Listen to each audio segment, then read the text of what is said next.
文化部第47届金鼎奖特别贡献奖颁发予前卫出版社的社长林文钦。40年前，伊成立前卫出版社，就是伫咧戒严前后台湾反对运动正兴的年代，伊拍头阵出版真侪台湾本土意识的册。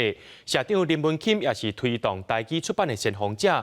伊讲，伊有一个目标，就是希望透过出版，予台湾会当培养出属于台湾人的精神甲气质。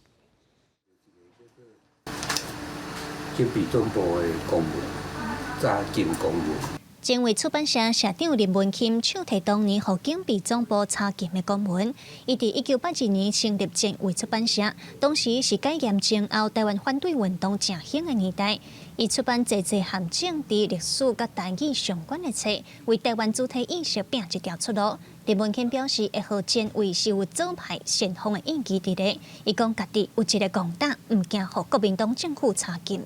对于反对运动，你行到爱培养台湾意识嘛吼，希望讲若有气力，我就爱尽量来做有关推广台湾本土的这物件。社长林文钦今年要70岁，投入出版业已经有40年的岁月，伊是台语出版的先锋。比论早期有台语研究的王玉蝶专辑、台湾俗谚语典等等。 这几年嘛发展翻译文学，像台语版的《小王子》、《傲慢甲偏见》同真抢市。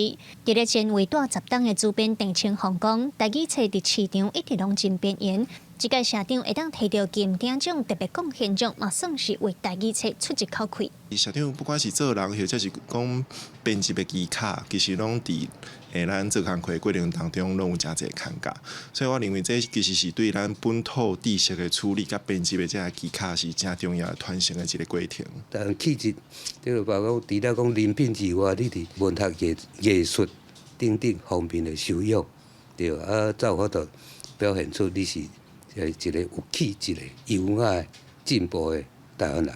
是，这是我一直想要做的。 林文钦真注重台语文的出版品，毋望互大家了解用台语嘛会当讲万事万行。伊嘛讲家己有一个较悬的目标，就是希望咱毋但爱有台湾主体意识，嘛爱培养出台湾精神甲气质，才会拢着有丰富的知识做基础。伊讲前卫出版社嘛一直拢是以这个目标去打拼的。